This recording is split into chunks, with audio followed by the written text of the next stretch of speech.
నమస్తే, welcome to KR TV. నేను మీ క్రాంతి. ఇవాళ మనతో ఉన్నటువంటి స్పెషల్ గెస్ట్ ఉమ్మడి కరీంనగర్, ఆదిలాబాద్, నిజామాబాద్, మెదక్ జిల్లాల ఎమ్మెల్సీ క్యాండిడేట్ యాదగిరి శేఖర్ రావు గారు ఉన్నారు. ముందుగా వెల్కమ్ చేద్దాం. అన్న నమస్తే. నమస్తే అన్న. జై తెలంగాణ అన్న. జై తెలంగాణ. జై తెలంగాణ. జై తెలంగాణ. జై తెలంగాణ. జై తెలంగాణ. జై తెలంగాణ. జై తెలంగాణ. రైట్. ఓకే అన్న, ఇంటర్వ్యూ స్టార్ట్ చేద్దామా? Okay right. మీరు పర్టికులర్గా ఎమ్మెల్సీ క్యాండిడేట్గా నిలబడడానికి ఏం అర్హత ఉంది అంటే ఏమంటారు, ఏం చెప్తారు? జనరల్గా నేను తెలంగాణ ఉద్యమంలో కీలక పాత్ర పోషించిన, జాక్లో పార్టిసిపేట్ అయినా, అనేక కుల సంఘాలతోని, విద్యార్థి సంఘాలతోని, అన్ని పార్టీల నాయకులతోని, ముఖ్యంగా కేసీఆర్ గారితో వెందన్గా ఉండి అనేక కార్యక్రమాలు చేపట్టా. వంట వార్పు, రైలు రోకోలు, రాస్తా రోకోలు, బస్సులు ఎన్ని అడిగినా అన్ని బస్సులకు చాలా సందర్భాల్లో డీజిల్ పోసి మా ప్రైవేట్ స్కూల్స్ బస్సులను తెలంగాణ అంతా కూడా కీలక పాత్ర పోషించి బస్సులను కూడా అరేంజ్మెంట్ చేసిన. అన్ని సభలకి, అది ఎన్నికలు కావచ్చు, అది అంటే తెలంగాణ ఉద్యమం సంబంధించిన కీలక పాత్ర ఉన్న జన సమీకరణలో కూడా మా బస్సులు ఇచ్చిన సందర్భం ఉన్నది. ఓకే. అందుకే నేను తెలంగాణ ఉద్యమంలో తెలంగాణ తీసుకురావడంలో కూడా వారితో కీలక పాత్ర పోషించిన. కాబట్టి ఒక కరీంనగరే కాదు, తెలంగాణ మొత్తం. అప్పుడున్న మేము ఆంధ్రప్రదేశ్ సంఘంతో, ప్రైవేట్ పాఠశాల సంఘంతో అప్పుస్మా ఉండే, దానికి షరతుగా అందులో ఉంటే మళ్ళీ మేము ఉమ్మడి ఆంధ్రప్రదేశ్ సపోర్ట్ చేసి ఉంటుంది. 2002లో వాళ్ళతో మేము చీలిపోయి ట్రస్మా అనేది పెట్టుకున్నాం, Telangana recognised source management association అనేది. ఖమ్మంలో కేవలం 17 మందిమే, నేను ఒక ఫౌండర్ మెంబర్ను. అంటే కేవలం అది తెలంగాణ సాధించడం కోసమే దాన్ని తీసుకొచ్చినాం, ఆ ట్రస్మా అనే నేమ్ను. అది ఇలా 33 జిల్లాల్లో తెలంగాణ తీసుకురావడంలో కీలక పాత్ర పోషించింది ఏదైతే ఉందో, అది ఇలా 33 జిల్లాల్లో అన్ని రాజకీయ పార్టీలు ఆ ట్రస్మా అనగానే గుర్తింపు తీసుకొచ్చిన, చాలామంది కలిసి.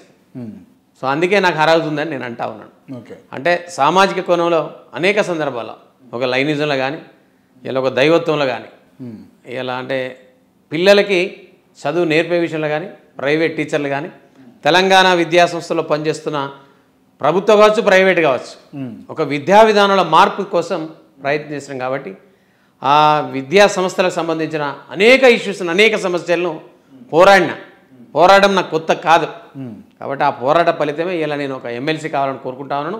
పట్టభద్రుల అంటే గొంతుక, గతంలో ఎప్పుడున్న నాగేశ్వరరావు గారు, బాబు ఏడి రామయ్య గారు, ఇలా జేడి లక్ష్మీనారాయణ కావచ్చు, ఎమ్మెల్సీ కాకపోవచ్చు, ఇలా జయప్రకాష్ నారాయణ గారు కావచ్చు, అట్లాంటి వాళ్ళతో నేను పోల్చుకొని నాకంటూ ఒక ప్రత్యేకత ఉండాలని, ఒక రాజకీయ కోణంలో కాదు, ఒక పట్టభద్రుల సమస్యను, పట్టభద్రుల యొక్క ఆలోచన విధానాన్ని ప్రజల మేలు చేసేందుకు ఎమ్మెల్యేలు, ఎంపీలు ఉన్నారు. కానీ పట్టభద్రులు, నిరుద్యోగులు, ఉద్యోగస్తులు, కొన్ని వ్యాపార సంస్థలకు సంబంధించిన అంశంలో కొన్ని కీలక అంశాలను ప్రభుత్వం దృష్టికి తీసుకురావడంలో ఇప్పుడున్న ఎమ్మెల్సీలు, అది ఉద్యోగం సంబంధించింది కావచ్చు, గవర్నర్ సంబంధించింది కావచ్చు, అది ఎంపీ ఎమ్మెల్యేలకు సంబంధించింది కావచ్చు, ఇలా స్థానిక సంస్థలకు సంబంధించింది కావచ్చు, పట్టభద్రులకు సంబంధించింది కావచ్చు, ఉపాధ్యాయ ఎమ్మెల్సీలు కావచ్చు, 40 మందికి 40 మంది ఇలా వాళ్ళ నేమ్ ప్లేట్ కింద ఎమ్మెల్సీ కొరకు వాళ్ళ ప్లాట్ఫామ్ కోసం ఉన్నారు, వాళ్ళ ఆస్తులు అంతస్తులు కాపాడుకుంటున్నారు, దానికోసమే ప్రాకులాడుతున్నారు అనేది. మీరు ఎమ్మెల్సీ అయితే మీరు ఆస్తులు సంపాదించుకోరా, మీరు వ్యాపారాలు చేసుకోరా? నేను ఛాలెంజ్ చేస్తున్నా. ఆస్తులు అనేవి సంపాదించాలనుకుంటే గత 30 ఏళ్ళ నుంచి నా ముందు తిరిగిన వాళ్ళు, నా ముందు చేసిన వాళ్ళు చాలామంది, నేను ఎమ్మెల్యేల సీట్ల గురించి తిరిగిన, టీఆర్ఎస్లో పర్టికులర్గా ఒక 2-3 టికెట్లు రావడంలో కీలక పాత్ర పోషించిన, వాళ్ళు గెలవడంలో కీలక పాత్ర పోషించిన. బీఆర్ఎస్ పార్టీ టికెట్ల కోసం కూడా మీరు ప్రయత్నం చేసిన, సభలు సమావేశాలు ఏర్పాటు చేసిన, ఛాలెంజ్ చేసిన, టికెట్ రావాలి అని కూడా అడిగిన, టికెట్ రాకుంటే కూడా మేము ఇండిపెండెంట్ నిలిచిన పెట్టి గెలిపిస్తామని కూడా ఛాలెంజ్ విసిరిన. అట్లాంటి నేపథ్యం ఉన్న నేను. కాబట్టి అట్లా ఆస్తులు సంపాదించాలనుకుంటే. మీరు ఏ పార్టీ అన్నా? నేను వాస్తవంగా అన్ని పార్టీలతో ఉన్నా, కానీ ఏదైతే తెలంగాణ ఉద్యమంలో కేసీఆర్ గారితో తిరిగా. బీఆర్ఎస్ పార్టీకి మొన్న అంటే దాదాపు 10 సంవత్సరాల ప్రభుత్వం ముందు, ప్రభుత్వం వచ్చేంత వరకు, ప్రభుత్వం వచ్చినాక కూడా ఎక్కడెక్కడైతే ఎన్నికలు అయినాయి, జిహెచ్ఎంసీ కావచ్చు, అది రకరకాల బై ఎలక్షన్స్ కావచ్చు, ఉద్యమంలో కావచ్చు, పెద్ద సార్తో ఉన్నా. రైట్. అంటే యాదగిరి శేఖర్ రావు అనేటటువంటి వ్యక్తికి బీఆర్ఎస్లో పెద్ద లీడర్లతోటి మంచి సత్సంబంధాలు ఉన్నాయనగా విన్నా. సీఎం గారితోనే ఉన్నాయి, అంటే మాజీ సీఎం గారితో. నిజమే, చాలా సందర్భాలు ఫోన్ కూడా ఒప్పుకుంటారా? 100% ఒప్పుకుంటారు కదా, 100%. మీరు అవసరం ఫోన్ చేసి ఒక్క నిమిషం అన్న. లాస్ట్ టైం మీరు ఎమ్మెల్సీ క్యాండిడేట్గా నిలబడాలని చెప్పేసి నిశ్చయించుకోరా? నామినేషన్ వేసిరా? వేసిన. ఎందుకు విత్డ్రా చేసుకోరు? కేవలం మా ప్రైవేట్ పాఠశాల సంఘం అప్పుడు నేను ఒక స్టేట్ సెక్రటరీ ఉండి ఆ స్టేట్ సెక్రటరీ ఉన్న సందర్భంలో మా ప్రెసిడెంట్ గారు నేను మార్చ్ 1 కూడా నామినేషన్ 2019లో, తర్వాత 5 నాడు కూడా ఒక నామినేషన్ వేసిన, 8 నాడు మమ్మల్ని ప్రగతి భవన్కి పిలిచారు. ఒక 15 మంది మా యొక్క ప్రెసిడెంట్ కానీ మాకు సంబంధించిన వర్గం అంతా కూడా ప్రగతి భవన్ పిలిచారు. అప్పుడు పెద్దలు హరీష్ అన్న, కేటీఆర్ గారు, వినోద్ గారు, పల్ల రాజేశ్వర రెడ్డి గారు, చాలామంది ఒక గంప అంటే అనేక మంది, గోవర్ధన్ గారు, నారదాస్ గారు, డాక్టర్ సంజయ్ గారు, అప్పుడున్న ఎమ్మెల్యే సుంకే రవిశంకర్ గారు. ఏం జరిగింది అక్కడ చాలా 3 గంటల చర్చ జరిగింది. దేని గురించి? ప్రైవేట్ పాఠశాలలు నువ్వు గెలిచినా కానీ ప్రైవేట్ పాఠశాల ఇష్యూస్ మీద వస్తావు కదా, ఆ సమస్యలే కదా సాల్వ్ చేసేది. మాకు క్షేత్రస్థాయి నుంచి మా పార్టీ బలం ఉంది, బలగం ఉంది. రాబోయే రోజుల్లో ఎంపీ ఎలక్షన్స్ ఉన్నాయి. మేము ఒక బీసీ అంటే అక్కడ ఉన్న స్వామిగౌడ్ గారు పోతున్నారు, దానికి సంబంధించిన పార్టీ ఈక్వేషన్స్ అనేక రకాలుగా ఉంటాయి. మేము ఖచ్చితంగా ఆ ఈక్వేషన్స్లో మేము తనకు చంద్రశేఖర్ గౌడ్ గారికి ఇవ్వాల్సిన మాట ఇచ్చాం. ఎప్పుడో పెద్దసారి ఇచ్చారు, మరి వారిని గౌరవించండి అని వీళ్ళందరూ అడిగారు. అదే ఉద్దేశంతో నేను వారి మాటను గౌరవించి, నాకన్నా ఎక్కువ మా సంఘం గౌరవించింది. నేను ఏడ్చా, నేను డ్రాప్ కాను అన్న. కానీ మా అధ్యక్షుడు శ్రీనివాసరెడ్డి గారు, శేఖర్ గారు మీరు డ్రాప్ కాండి, డ్రాప్ అవ్వడం వల్ల మీకు ఏదో ఒకటి కార్పొరేషన్ సంథింగ్ మీకు ఇస్తారు ఖచ్చితంగా అని కేటీఆర్ గారు కూడా మాట ఇచ్చారు. ఆ మాట ప్రకారం వారిని గౌరవించి నేను డ్రాప్ అవ్వడం జరిగింది. ఇప్పుడు మీకు సపోర్ట్ చేస్తారు. మీరు ఆ రోజు డ్రాప్ అయ్యారు, మీరు ఆ రోజు బీఆర్ఎస్ పార్టీని గౌరవించారు, కేసీఆర్ గారిని గౌరవించారు, హరీష్ రావు గారిని గౌరవించారు, వినోద్ కుమార్ గారిని గౌరవించారు, డ్రాప్ అయ్యారు మీరు. మరి ఈసారి మిమ్మల్ని హక్కున చేసుకొని మిమ్మల్ని బలోపేతం చేస్తుందా పార్టీ? 100% నమ్ముకున్నా. నేను ఇప్పుడు గత 8 నెలల నుంచి నేను టచ్లోనే ఉన్నా, అందరితో టచ్లో ఉన్నారు. కేటీఆర్ గారితో ఉన్నా, హరీష్ రావు గారితో ఉన్నా, వినోద్ అన్నతో ఉన్నా, పెద్ద సార్తో కూడా ఉన్నా, చాలామందితో అక్కడ ఉన్న లోకల్ ఎమ్మెల్యే గారితో ఉన్నా, కమలాకర్ అన్నతో ఉన్నా, ఈశ్వర్ అన్నతో ఉన్నా, చాలామంది వివిధ ఎమ్మెల్యేతో చాలామందితో రెగ్యులర్ టచ్లో. మీకు ఎవరైనా డైరెక్ట్గా మీరు పని చేసుకోండి ఖచ్చితంగా మా సపోర్ట్ ఉంటుందని పార్టీ నుంచి మీకు సపోర్ట్ ఉందా? అందరు చెప్పారు, ఒక్కరు కాదు మొత్తం మంది చెప్పారు. నువ్వు యు ఆర్ షూటేబుల్, నువ్వు గతంలో నీకు నష్టం జరిగింది, డబ్బు నష్టం జరిగింది, నువ్వు అసలు కావాల్సిన వ్యక్తివి నువ్వు అని అన్నారు. ఇర్రెస్పెక్ట్ ఆఫ్ అంటే మంత్రులు, మాజీ మంత్రులు, ఎమ్మెల్యేలు, ఈవెన్ సర్పంచులు, జెడ్పీటీసీలు, కార్పొరేషన్ చైర్మన్లు, అనేక అంటే టీఆర్ఎస్లో బలోపేతం చేసే నాయకులు, ప్రతి నాయకులు ఇలా నువ్వు చేసుకో అని చెప్పారు. అందుకే 8 నెలల నుంచి ఆ నమ్మకంతో, అదే నా మీ ధైర్యం 100% అదే నమ్మకంతో నేను ముందుకెళ్ళేయాలి. ఒకవేళ ఆ నమ్మకం బొమ్మ అయితే ఏంది పరిస్థితి? ఖచ్చితంగా బొమ్మ కాదు అని నేను అనుకుంటున్నా. అవునా? 100% రైట్. అదే మీరు నిలబడాలనుకుంటున్నటువంటి ఏ పట్టభద్రుల ఎమ్మెల్సీ క్యాండిడేట్గా అక్కడే ఉన్నటువంటి బీఆర్ఎస్ పార్టీ నుంచి మాజీ మేయర్ అయిన రవీందర్ సింగ్ కూడా ఉన్నాడు. రవీందర్ సింగ్ తెలుసా మీకు? నాకు చాలా దగ్గర మిత్రుడు కదా, దగ్గర మిత్రుడు. రవీందర్ సింగ్ కూడా పోటీలో ఉన్నాడు అని అన్న సమాచారం ఉందా మీకు? 100% ఉన్నది. రోజు కలిసి మిమ్మల్ని కాకుండా రవీందర్ సింగ్కి ఇస్తే కనుక మీ పరిస్థితి ఏంది? పార్టీ ఒకసారి నన్ను డ్రాప్ చేసింది 100%. డెఫినెట్గా రవీందర్ సింగ్ గారిని కూడా ఈసారి డ్రాప్ చేసి నా వెంట నడవడానికి మీరు ఎందుకు అనుకుంటారు? 100% అవుతుంది, అట్లా జరుగుతుంది. నేను పోయినా కదా అంతకు గౌడ్ చంద్రశేఖర్ గౌడ్ గారితో పార్టీ సిద్ధాంతాన్ని నమ్మిన కదా. పార్టీ సిద్ధాంతాన్ని నమ్మినప్పుడు నేను వెళ్ళినప్పుడు నాకు ఒకసారి ఛాన్స్ ఎందుకు ఇది అనుకుంటారు, ఎందుకు రారనుకుంటారు? 100%. ఒకవేళ మిమ్మల్ని కాదని రవీందర్ సింగ్కే ఇస్తే ఏంది పరిస్థితి అంటున్నా? 200% నాకే వస్తుంది, నాకే సపోర్ట్ చేస్తారని నేను నమ్ముతున్నా. రవీందర్ సింగ్ మీకు ఎందుకు సపోర్ట్ చేస్తాడు? ఆయనకు కాదనుకున్న స్థానం మీకు కల్పిస్తే? ఆయనకు నాకు ఇద్దరికి కూడా పార్టీ మీద గౌరవం ఉన్నది 200%. పార్టీని నమ్ముకొని పనిచేస్తున్నాడు తను 2006 నుంచి. రెండోది తన పార్టీలో కలిసే రోజు మా స్కూల్లో డిస్కషన్ జరిగింది. ఆ కేసీఆర్ గారు బై ఎలక్షన్లో తను బీజేపీ నుంచి టీఆర్ఎస్ పార్టీకి వచ్చారు.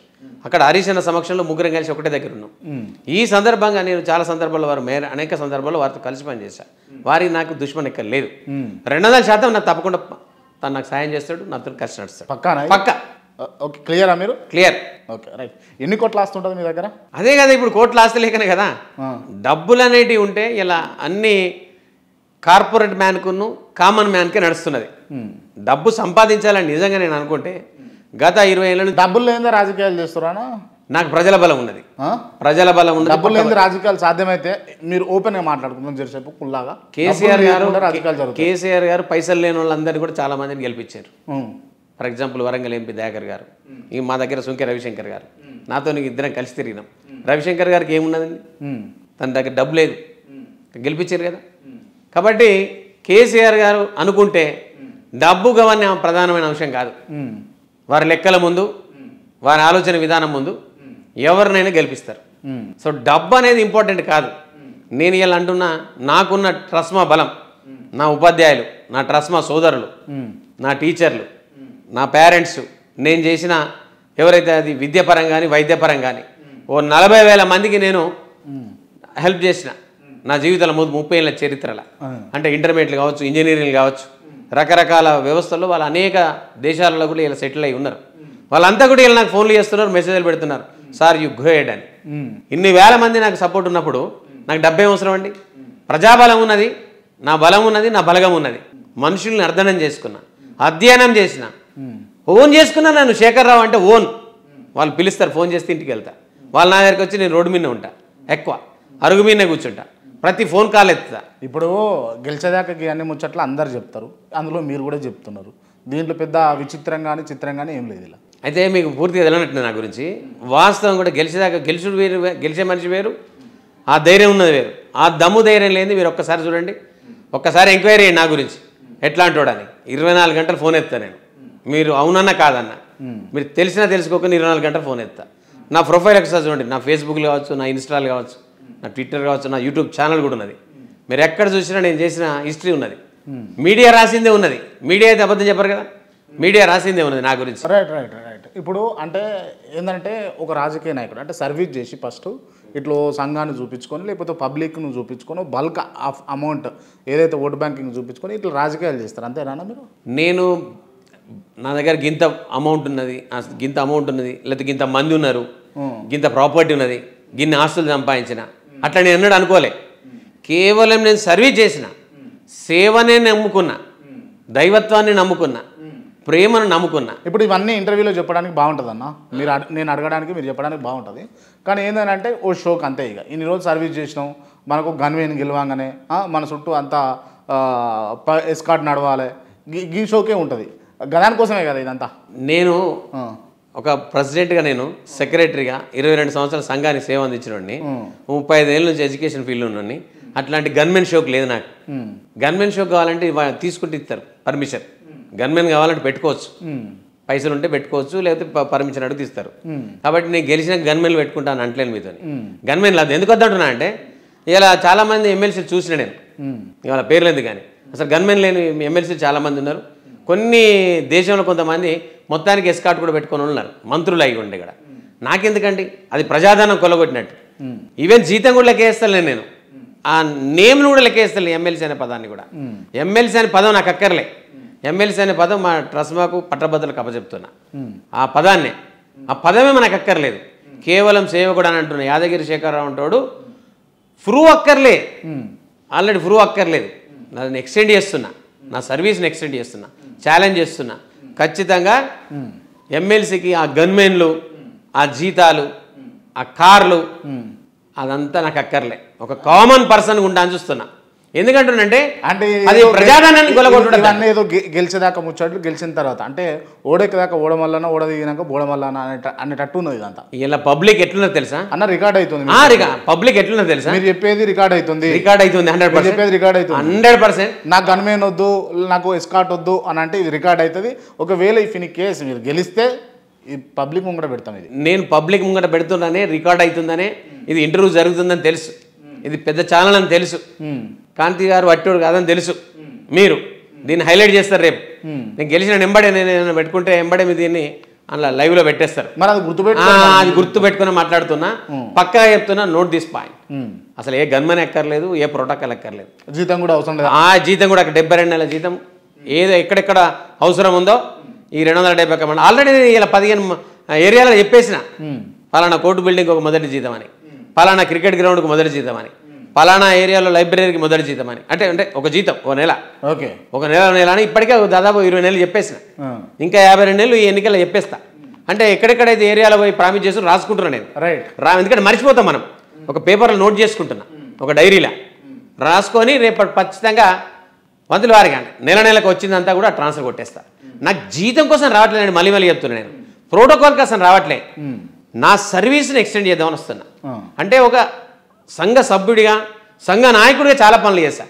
ఒక రాజకీయ నాయకుడిగా ఇప్పుడున్న రాజకీయ నాయకుల లోపల కొంత జ్ఞానాన్ని పెంపొందించాలని. ఎందుకంటే మనిషి వచ్చినప్పుడు దొరకడండి, పొద్దున్న రమ్మంటారు. అది నేను అనుభవించిన. పొద్దున్న రమ్మంటారు, టిఫిన్ టైంకి దొరకరు, మధ్యాహ్నం అన్నం టైంకి దొరకరు, లాస్ట్కి ఛాయ్ తాగటం 4 గంటల ఛాయ్ తాగటం దొరికితే తిరుపతి దర్శనం నయం.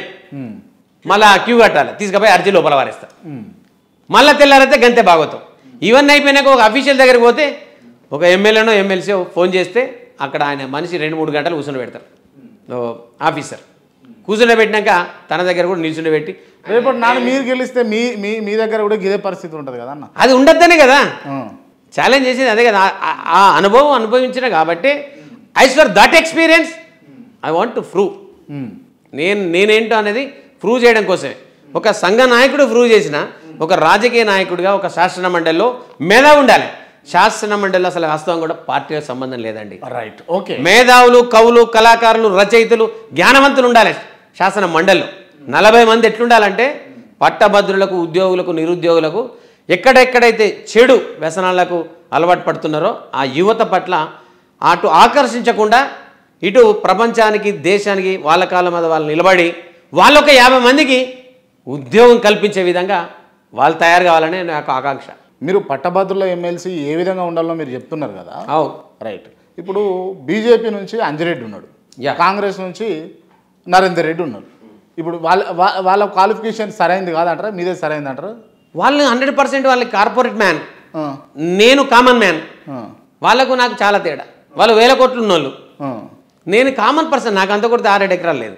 6-7 ఎకరాలు 6-7 ఎకరాలు అంతే. అది కూడా నాది కాదు. మా కొడుకు యూఎస్ఏలో. ఎందుకు మరి పోటీ ఎందుకు పడుతున్నారు మీరు? నేను ఇదే చెప్తే పోటీ దేనికి అంటున్నానంటే, ఒక్కసారి కనుక నేను రూట్ చూపించినట్లయితే నెక్స్ట్ వచ్చే భావి తరానికి కామన్ పర్సన్ కూడా గెలుస్తాడు అనేది ప్రూవ్ చేయడం కోసం నేను ముందరికి వచ్చిన. ప్రూవ్ కావాలి. అవుతుందా మీతోటి? 100% అవుతుంది. 8 నెలల నుంచి నిర్విరామంగా 1,00,000 మంది ఓట్లను కలిసిన. ఇప్పటికీ కొన్ని వేల స్కూల్స్ని కలిసిన. ప్రైవేట్ విద్యాసంస్థలు కాదు, ప్రభుత్వ విద్యాసంస్థలు కలిసిన. చాలా మంది నాకు ఫోన్లు చేస్తూ ఉన్నారు, అన్నా మీరు ఉండుని, తగ్గకుని అంటే తగ్గేదే లేదంటున్నా. తగ్గేదే లేదంటున్నా. రైట్. ఇప్పుడు ఛాలెంజ్ చేస్తున్నా. రైట్. వాళ్ళ వెనకాల ఇప్పుడు 2 పార్టీలు, ఇప్పుడు రెండు నేషనల్ పార్టీలు. నరేందర్ రెడ్డికి ఏమో కాంగ్రెస్ ఉన్నది, అంజిరెడ్డికి ఏమో బీజేపీ ఉన్నది, నేషనల్ పార్టీలు. వాళ్ళ ముందు మీరేం సరిదూగుతారు అని ఐడియా? అరే సరిదూగుడు ఏందండి అసలు. మీరు కృష్ణుడు తెలుసు కదా, ఒక తులసి ఆకుతోని బరువు దిగింది ఆకే మనం అది తులాభారం వేసేటప్పుడు. మరి ఆ తులసి ఆకే అంత బరువు లేవలేదు అంటే స్వచ్ఛమైంది అయితే లేదని అంతే. కాబట్టి అంటే యాదగిరి శేఖరరావు అంటే ఆయన స్వచ్ఛమైన మనిషి, తులసి మొక్క లాంటోడు అని అంటారు. 100% నా మీద మీరు ఛాలెంజ్ చేయండి. వాళ్ళు ఏమైనా గంజాయి మొక్కలా మరి అట్లా అంటే? నేను వాళ్ళని అనట్లే, వాళ్ళు గంజాయి వాళ్ళు ఏందని కాదు. వాళ్ళు ఒక వ్యాపారస్తులు, నేను సేవకుని. వాళ్ళు వ్యాపారస్తులు, నేను సేవకుని. కాబట్టి సేవకుని గమనిస్తారు. ఇవాళ చాలా పట్టభద్రులు చాలా జ్ఞానవంతులు, తెలివివంతులు. సేవకున్నే రమ్మని అంటున్నారు, నాకు స్వచ్ఛందంగా ఫోన్లు చేస్తున్నారు. నువ్వు ఉండు, ఏదేం జరిగినా ఖచ్చితంగా నీకు ఓటేస్తామంటున్నారు. అందుకే అదే భరోసా, అదే బలం. సరే, అనుడు పక్కన పెడితే ఓటేస్తారా? 100%. ఎందుకు వేస్తారు? ఓటు ఎందుకు వేస్తారంటే నా చేసిన సేవలన్నీ చూసారు. నేను కరీంనగర్లో దాదాపు గత 40 ఏళ్ళ నుంచి ఉంటున్నా. చదువు రీత్యా వచ్చా, ఇక్కడ ఎస్టాబ్లిష్ అయిన. నాది వాస్తవంగా ఆదిలాబాద్ జిల్లా, ఉమ్మడి జిల్లా, ఆదిలాబాద్ ఉమ్మడి జిల్లా. అక్కడ కూడా నాకు చాలా క్లాస్మేట్స్ ఉన్నారు, ఫ్రెండ్స్ ఉన్నారు, బంధువులు ఉన్నారు, రకరకాల మంది తెలిసిన వాళ్ళు ఉన్నారు. రెగ్యులర్గా నేను 40 ఏళ్ళ నుంచి ఆదిలాబాద్ కూడా టచ్లో ఉన్నా. మా సంఘం కూడా చాలా బలీయంగా ఉంది ఆదిలాబాద్లో, ట్రస్మా సంఘం కూడా. అక్కడ దాదాపు ఒక 800 స్కూల్స్ ఉన్నాయి ఉమ్మడి జిల్లాలో. అవన్నీ కూడా అవుట్ రైట్ ఇలా నా కోసం పనిచేస్తున్నాయి. ఇలా కరీంనగర్లో కూడా దాదాపు 1000 స్కూల్స్ ఉన్నాయి. అవన్నీ కూడా అవుట్ రైట్స్. ఇలా నిజామాబాద్, ఇలా మెదక్, 4 ఉమ్మడి జిల్లాలలో దాదాపు ఒక 3000 పైచలకు ప్రైవేట్ విద్యాసంస్థలు ఉన్నాయి. అన్నీ ఇంజనీరింగ్ కాలేజీలు కావచ్చు, జూనియర్ కాలేజీలు, డిగ్రీ కాలేజీలు కావచ్చు, ప్రతి ప్రైవేట్ విద్యాసంస్థతో పాటు ప్రభుత్వ విద్యాసంస్థలు. ఇలా చాలామంది నిరుద్యోగులు, చాలా రకాలుగా మా నేను లైన్లో కూడా జోనల్ చైర్మన్, లైన్స్ క్లబ్లో కూడా. అందులో కూడా నేను చాలా సేవలు చేసిన గత 8 ఏళ్ళ నుంచి. కాబట్టి ఒక వాలంటీర్ ఆర్గనైజేషన్ ఉన్నటువంటి వ్యక్తిని నన్ను నమ్ముతున్నారు, నన్ను ట్రస్ట్ చేస్తున్నారు. 100% నమ్ముతున్నారు. 100% నమ్ముతారా? 100%. రైట్. ఇప్పుడు మీరు కరీంనగర్లో ఉన్నారు, 100%. మీరు పుట్టిందేమో ఆదిలాబాద్ జన్నారం. రైట్. మీరు పని చేస్తుంది, సేవ చేస్తుంది కరీంనగర్ కదా. కరీంనగర్లో నాకు తెలిసిన మిత్రుడు ఉన్నాడు, ఇప్పుడు ఫోన్ చేస్తాం, చేయండి. ఎవరికైనా పట్టభద్రుడు, ఆయన కూడా ఓ టీచరు. నేను ఫోన్ చేస్తా, ఒకవేళ మీరు వేస్ట్ అని అన్నాడు అనుకో, ఇక మీరు డ్రాప్ కావాల్సిందే. అయితే ఛాలెంజ్ గెలవడన్నా వేస్ట్ ముచ్చట అని అన్నాడు అనుకో, మీరు డ్రాప్ కావాల్సిందే. 100%. అన్న నేను కాల్ చేయకముందుకే చెప్తున్నా ఆలోచించుకోరు. ఇంకా ఆలోచన లేదంటే చేయండి అన్న రికార్డెడ్ మీరు తీసేయన్నా నేను తీసేయ ఇది ఇట్లే టెలికాస్ట్ చేస్తా. చేయడం ఆలస్యం ఎందుకు ఇంకా కానీ నేను ఇట్లే టెలికాస్ట్ చేస్తా ఏమన్నా కూడా. అసలు కటింగ్ కూడా ఎంత రిక్వెస్ట్ చేసినా తీసేయను ముందే చెప్తా. కటింగ్ కూడా అక్కర్లే అన్న మీకు ఇబ్బంది అవుతుంది క్లియర్గా చెప్తున్నా. నేను 8 నెలల నుంచి తిరుగుతున్నా గ్రౌండ్ లెవెల్లో ఉన్నా 8 నెలల నుంచి నిర్విరామంగా తిరుగుతున్నా. రైట్ మీ ముచ్చటంతా బయటపడుతుంది అన్న నేను ఛాలెంజ్ చేస్తా పర్సన్కి. రైట్ ఫోన్ లేకపోయినా మళ్ళా చేస్తా కానీ మీరు ఒక్కటి నెంబర్ కదండి 100 నెంబర్లు వేయండి. నాకు తెలిసిన నేను చేస్తున్నా ఇక మీరు ఇచ్చిన నెంబర్లకు నేను చేయాలి. Any number you call. సరేనా ఒకసారి నాకు తెలిసిన మిత్రుడికి నేను కాల్ చేస్తా. హలో నమస్తే అన్న. నమస్తే నరేష్ బాగున్నావా? బాగున్నా బాగురా. రైట్ ఒక చిన్న పని మీద కాల్ చేసిన చెప్పన్నా మాట్లాడొచ్చా ఒక 2 నిమిషాలు? ట్యూషన్లో ఉన్నాను ఒక్కటే నిమిషం. Okay right. విషయం ఏంటి అని అంటే ఇప్పుడు మీరు ఉండేది కరీంనగర్ కదా? అవునన్నా టౌన్లోనే ఉంటాం. Okay right. ఈ యాదగిరి శేఖర్ రావు అని చెప్పేటటువంటి వ్యక్తిని పేరు ఎప్పుడన్నా విన్నారా మీరు? తెలుసు అన్న, ఆయన పట్టభద్రుల ఎమ్మెల్సీ కంటెస్ట్ చేస్తారు కదా. అవును ఏంటిది ఆయన పరిస్థితి ఏంటి? గెలుస్తాడా అంటే పట్టభద్రుల ఎమ్మెల్సీగా నిలబడుతున్నాడు అని చెప్పేసి వింటున్నాము. గెలుస్తాడా? గెలుస్తాడన్న. యాక్చువల్గా ఏమైంది అంటే ఈ గ్రాడ్యుయేట్ ఎమ్మెల్సీ అనే దానికి ఇంతవరకు ఆ పోస్ట్ కి ఇంతవరకు వేరే డిస్ట్రిక్ట్స్ లో వచ్చిన వాళ్ళందరూ ఆ ప్లాట్ఫామ్ యూజ్ చేస్తుండ్రు. కాకపోతే ఈయనేమో బెటర్ అని అనిపిస్తుంది. ఎందుకంటే ఇప్పటి వరకు చాలా ఇయర్స్ నుంచి మేము పేరు వింటున్నాం సార్. ఒక ఎగ్జాంపుల్ చెప్తా, అది ఇయర్ గుర్తొస్తుంది ఇంకా అది కరోనా టైంలో చెప్పుకుంటే బాగా అవుతుంది అని కొన్ని డబ్బులు ఇప్పించాను నా గవర్నమెంట్ తోని. బియ్యం మా టీచర్స్ అందరికి చాలా రుణపడి ఉన్నాం దానికి. దో నేను వేరే స్కూల్ ఇట్లా ఆయన దాంట్లో పని చేయకుండా వేరే స్కూల్ అయినా కానీ హెల్ప్ అయితే రీచ్ అయిందన్న టీచర్లు అందరికి ఆయనతోని. ఓకే అంటే గెలుస్తాడా నిజానికి? గెలిచే క్యాండిడేట్ టీచర్స్ అందరూ అవుట్ రైట్ మాట్లాడుకున్నారన్న. ఓకే ఎవరికి వేస్తారు? నేను యాదగిరి శేఖర్ రావు సార్కి. అంతేనా? శేఖర్ రావు సార్. శేఖర్ అన్న అంటారు అందరూ చాలా మంది మాలాంటి టీచర్స్ శేఖర్ సార్ అంటారు. శేఖర్ సార్కి అవుట్ రైట్ గానీ ఎప్పుడు చాలా డిక్లేర్ చేసుకున్నారు చాలా మంది. రైట్ ఓకే నేను ఒక చిన్న మీటింగ్లో ఉన్నా, వేరే కాల్ వస్తుంది, మళ్ళీ చేస్తా. సరే రైట్ ట్యూషన్ అయిపోయినాక ఫోన్ చేస్తాను. చేయండి. రైట్ ఓకే మొత్తానికి మీరు అన్నట్టే పబ్లిక్ రెస్పాన్స్ కూడా అట్లే ఉంది. చూసారుగా మొత్తానికి యాదగిరి శేఖర్ రావు గెలిచండి ఈ విషయం 100%. మీరు ఇంకా వివల్ చేసినా పర్వాలేదు. తర్వాత ఇప్పుడు ఇంటర్వ్యూ తర్వాత కూడా పర్సనల్గా మీరు ఫోన్ చేయండి. ఇంకో 2 రోజులు 3 రోజులు టైం తీసుకొని. ఏదో సంఘం అని అంటున్నాయనే TRSMA, Telangana recognised schools management association TRSMA. Okay దాన్ని ఎస్టాబ్లిష్ చేసింది మేము కొద్దిమంది, అందులో నేను ఒక్కని. ఏం చేశారు దాంతో?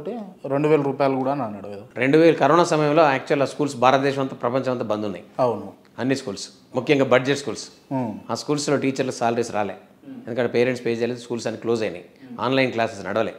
ఆ సమయంలో ప్రభుత్వంతో ఉండి కూడా కొట్లాడినా, మంత్రులతో కొట్లాడినా, ఎమ్మెల్యేలతో కొట్లాడినా, ఆఫీషియల్స్తో కొట్లాడినా, రాస్తారోకోలు చేసిన, పాదయాత్రలు చేసిన, ధర్నాలు చేసిన, బ్లాక్ డేలు చేసిన, రిలే నిరహార దీక్షలు, బంధులు, అవన్నీ. నాకు కరోనా కూడా వచ్చిందండి.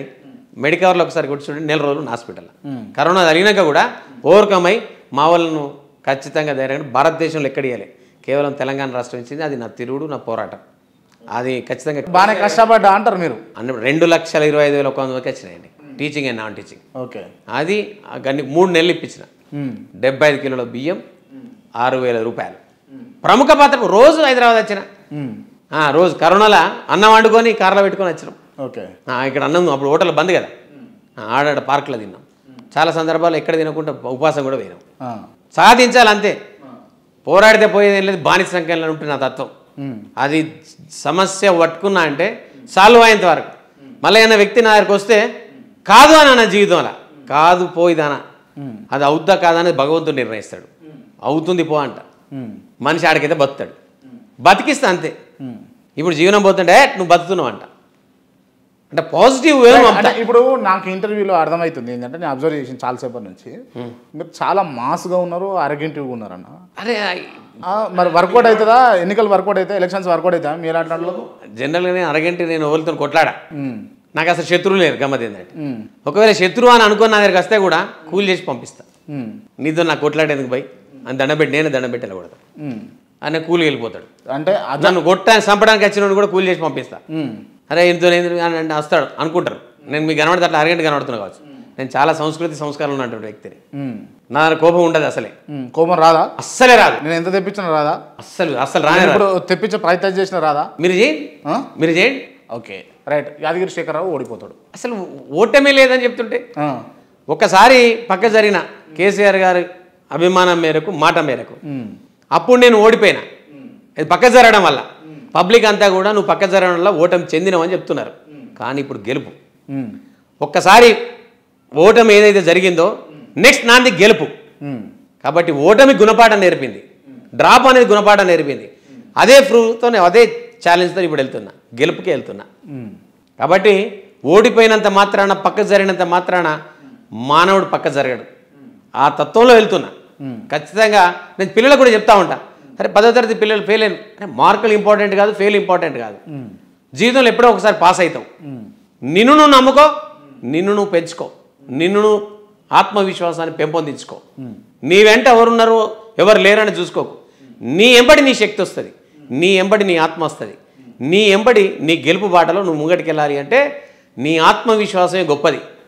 నిన్ను నువ్వు నమ్ముకో అని చెప్పాడు వివేకానందుడు. అందుకే నన్ను నేను నమ్ముకున్నా, తిరుగుతున్నా. తిరిగినోడు ఎవడు చెడిపోడు, ఇంట్లో ఉన్నోడు చెడిపోతాడు. ఏసీల రూమ్లో ఉండి సలహాలు ఇచ్చేవాడు చెడిపోవచ్చు. కానీ తిరిగినోడికి ఎప్పటికి కూడా ఎంబడి హారతి పట్టుకొని ఉంటారు. జన సైన్యం ఉంటుంది, జన బంధువులు ఉంటారు, ఆత్మ బంధువులు ఉంటారు, ఆత్మీయులు ఉంటారు, గొప్ప కళాకారులు ఉంటారు, గొప్ప ఫ్రెండ్స్ ఉంటారు. వాళ్ళే నన్ను ఇలా ముందుకు తీసుకెళ్తున్నారు, వాళ్ళే నన్ను ఇలా నా ఎంబడి ఫాలో అవుతున్నారు. వాళ్ళే కొంత అక్కడక్కడ ఖర్చు కూడా పెడుతున్నారు నాకు, నువ్వు గెలవాలని.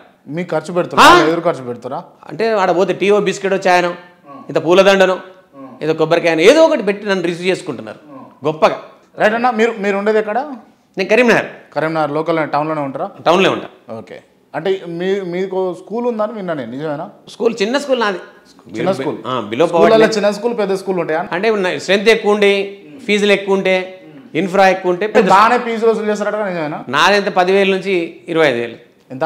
10,000 మినిమం, 10,000 మ్యాక్సిమం 25,000. నిజమా ఇది? అంటే మీరు ఎంక్వైరీ చేసుకోండి. మా స్కూల్లో పేరెంట్ నెంబర్ ఇస్తాం, మాట్లాడండి. మా క్లర్క్ నెంబర్ ఇస్తాం, మాట్లాడండి. తర్వాత ఇయ్యాలి ఇంటర్వ్యూలు ఎందుకు, తర్వాత తెలుసుకోండి. నేను చెప్పింది రాంగ్ అయితే పబ్లిక్ చూస్తలేరా?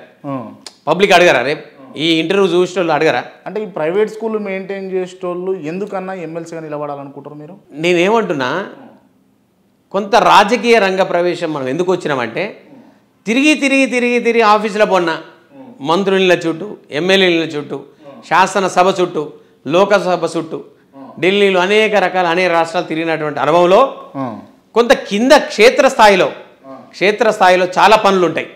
విద్యాపరంగా, వైద్యపరంగా, మానసికంగా అనేక రకాలుగా ఇబ్బందులు పడతా ఉంటారు. యూత్ కూడా పాపం ఎక్కడికి పోవాలో తెలుస్తలేదు. పోతే మనుషులు కనబడరు, రికగ్నిషన్ ఉండదు, గుర్తింపు ఉండదు, వాళ్ళకి రెస్పెక్ట్ ఉండదు.